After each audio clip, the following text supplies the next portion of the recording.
the fifth installment of the Turf Battles new client development diaries. So if you guys have been watching for the past, since the last development diary, we were kind of just showing off the latest skills that have been added to the game, specifically the Apprentice Skills. In the last video, we showed off all the human-based Apprentice Skills. So if you missed that, just go ahead and watch Development Diary number 4. There's some pretty cool skills demoed there. And today we're just going to quickly demo the Masters, Trans, and Apprentice skills of both the Archer and the Blue Mage classes. So to start off, we'll just go ahead and show off that Rainbow Arrow and Deadly Counter are working. The passive effects are working on for Fanatical, Endure, and Guardian Protection, and I believe those were actually already demoed in the previous video from other classes. But we'll just go ahead and start off with an AoE. Cool, everyone's getting hit. And you might be wondering why these characters aren't dying. It's just because we've set them to have really high HP just for testing purposes. And eventually the AoE is going to finish. There it goes. And there's Deadly Kill. So those are working just as expected. We won't go into too much detail with that. We'll show off the Trans skills at the end, and we'll just keep right on moving to the Apprentice skills. So the first new skill is called Distress Arrow. So basically this, I'll just read out the description for you. This attack will damage a single target and activate a bleed effect on the target, causing them to lose additional health over time. So we demoed a skill like this on the Fist Warrior. It works very similarly to Death Hand, where it deals kind of like an absolute damage to the target as a bleed effect. But in addition to that, it has a starting damage when it actually impacts the character. And as it said, this is a single target attack. So we'll just go ahead and use that on sample 1. There we go. So he was hit for 9,000 something, and then has 250 damage done for a few seconds every second. And that's just the bleed effect. Next we have Fire Burst. So this skill can be launched at a target. Upon impact, damage is done to the target and nearby surrounding enemies. So again, this is just another skill that we mostly added so players that are at lower levels can do damage to a wide range of monsters at the same time, even if they don't have access to AoEs right away. So of course, Fire Burst is probably going to be the skill that you want to level up before all the other ones, just so you have access to that splash damage skill before levels 90, 100, where you can get Rainbow Arrow. And so we're just going to go ahead and use it, and both characters should be hit by it. And they were. And the last skill for archers is called Devastation. This is actually a buff. It's a pretty simple buff. Basically, you just activate it, and for a temporary amount of time, your attack power is going to be increased by a flat amount. And when I say flat amount, I mean it's just like a set value that's going to get tacked onto your AP. It doesn't increase by a percentage or anything like that. But we have our stat window open right here, so we'll see our AP is currently 6,720, and then if we use Devastation, it turns into 7,020. And again, these are lower level skills. They're not meant to be super strong or super powerful. The buff durations are pretty short. It just expired. Like I've said in the previous video, they're not meant to be the end-all be-all of skills. They're just introductory skills. Okay, moving on to transformation. Just demoing that that's working. So you won't be able to see Blind Maker working because you're not viewing the screen of the other person, but that does block them from attacking, at least on target-based attacks. They can still cast AoEs, like Rainbow Arrow. I'm not going to use Poison Arrow right off the bat, just because if I use that and then Scatter Shot, the person will die. So first we'll do Scatter Shot. And as you saw, it did splash damage. It hit multiple targets for a constant amount of damage, or an absolute amount of damage. And then finally Poison Arrow, we all know and love. And I'm out of mana, so I'm just going to pause the video really quick while I can add more mana. Sorry about that, I really should start buying potions before these videos. So I'm just going to go ahead and use Poison Arrow. It's going to take 50% of the user's health at each hit for a set amount of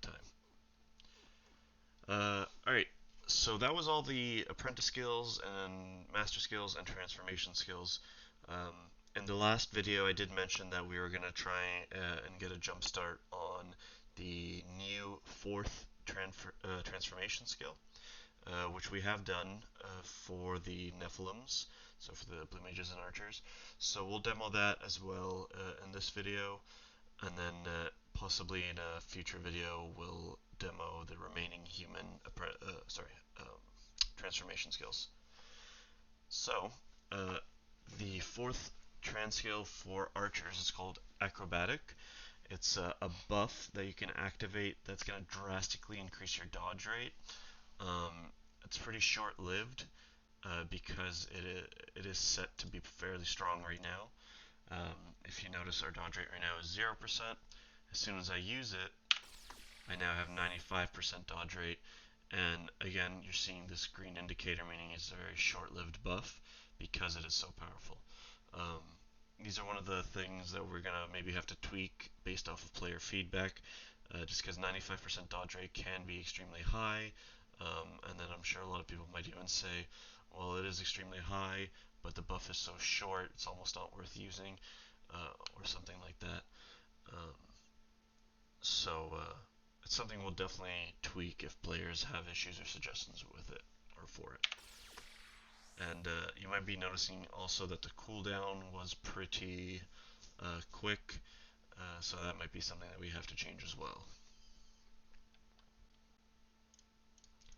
Okay, so I'm just going to switch over to our Blue Mage. Just like we had with the Archer, I've kind of already prepped it with equipment and levels and stats and all that good stuff, just so I can show you guys everything. Okay, so you might be already noticing the icons are kind of similar to the icons used for the Red Mages, or not kind of, they are identical, at least for 2 of the skills. So I won't go into too much detail here, I'll just quickly cover them. Mana recovery, just like with Red Mages, it's going to increase your total mana recovered per second. And we did use these on Red Mages, but I'll go ahead and use it here.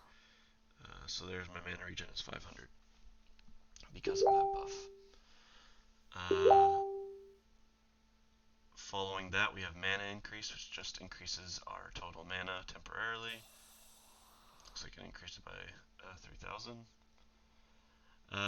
And then finally, we have our last apprentice skill for the Blue Mage. It's called Cold Mist. And basically, this is an attack that will disperse a cold mist around the caster, damaging surrounding enemies.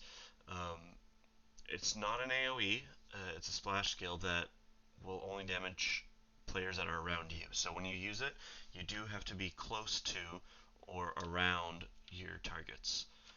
So this might be something cool to use when you're jumping into the Frozen Land War, for example, and you're trying to defend your king or queen or guards. Just jump in and use this, and it will damage them all, as well as apply a slow effect. Kind of similar to how Winter Restriction works, but Winter Restriction is an AoE. So I'll just go ahead and use that. And that would have worked a lot better if I had PK on. So I will demo that again at the end of this video when the cooldown's over, just so you guys see the damage and the debuff work. Moving on, we have Mana Barrier. Of course, that's working. Ice Fury, working.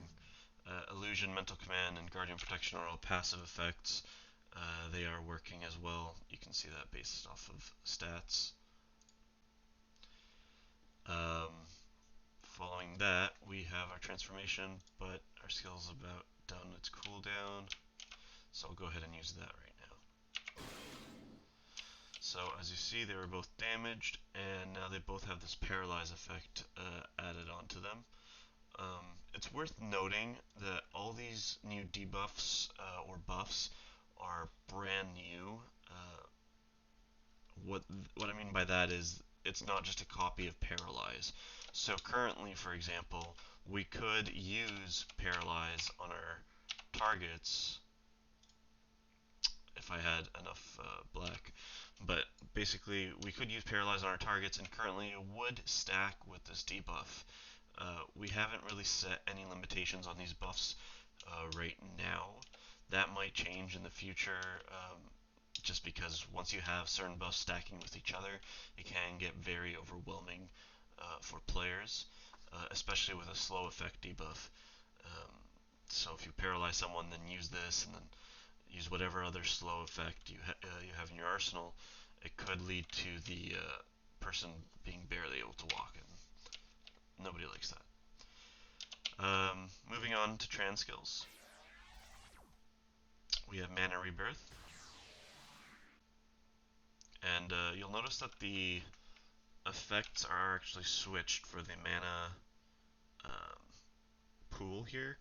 In our current Turf Elves client, it's purple, and Red Mages turns blue like this. For whatever reason, the original developers decided to switch it here. If players want, we can switch it back. If not, I don't think it's a big deal. Following that, we have Winter Restriction. We were actually ran into a small issue with this during development. It was casting an infinite amount of winter restrictions on the floor for your targets. So that's something we actually fixed between the last update and now. Following that, we have Ice Stinger. So it did constant damage, paralyze the person, and as well that is a single target skill. Okay, so the very last transformation skill that we'll be demoing today is called Water Reduce. Basically what this does, it's going to do an absolute damage to a single target, and it's going to apply a debuff called Frost Vulnerability. Frost Vulnerability causes the target's blue magic defense to be temporarily reduced. So this is going back to what I was just talking about with different buffs stacking. Our intention here is to allow this to stack with Black Touch, so that you can use this in combination with Black Touch and deal even more damage. But it might need to see some tweaking happen, because I can see how that can get pretty overpowering pretty quickly. You'll also notice how I mentioned blue magic defense. So this buff or this debuff won't affect if you're getting won't affect any red mages attacking your target. They'll be hitting the same amount regardless if this buff is on or off. It will solely only help blue mages. And I'll go ahead and just demo that out real quick. There you go. So it did a small amount of constant damage. Again, these are just some starting values. It did 3,000, so that could be something that changes in the future if need be. But it did apply that debuff, and you just saw the little cloud of water being dispersed from our target that we hit, and that just kind of indicated that debuff was active. So what's cool about this is that it does stack, and it does allow us the option of only affecting blue mages attack power or damage. We're not showing it in this video, but in the next video we're going to be showing off the red mages trans skills, and the intention is that red mages will also have access to a similar transformation skill that will lower the target's red magic defense instead of their blue magic defense, and as well it'll do some absolute damage. I think that's all we have to show for today. We've been kind of busy with some other things, and we've been fixing some other minor bugs and issues, just like the winter restriction issue that I had mentioned. Um, so yeah, in the next video we'll demo the human transformation skills, as well as start showing off some additional new content that we were developing or re-implementing. Um, One big thing that I do want to start tackling sometime soon is most likely going to be the instance system. Um, there's been a lot of feedback in the past as to how players would like instances to change, specifically in terms of rewards, difficulty, and that kind of thing. So that is something that we want to kind of scour through all the feedback that we've received and make changes based off of that. Just one last thing. A lot of these debuffs or these skills, they have been saying that it applies a buff or applies a debuff or applies a bleed effect of some sort to a target. If you notice, none of them actually said that this will only affect players. Um, the reason for this is because we are going to try and kind of give the monster system a rework at some point so that we can implement buffs and debuffs to work on monsters. Now, of course, some of these buffs or debuffs might not be able to be used on monsters just because of uh, what skill it is. For example, poison arrow, it deals a percent damage, and using that on a monster or a boss would be extremely overpowering. Um, but the idea is that eventually we will be able to, for example, slow a monster or lower their magic defense, and that kind of stuff. But that's something for another day. Okay, so I'll let you guys go. Sorry that this was a short video. Um, we'll try and have more content for the next video for you guys. Have a good one, everyone.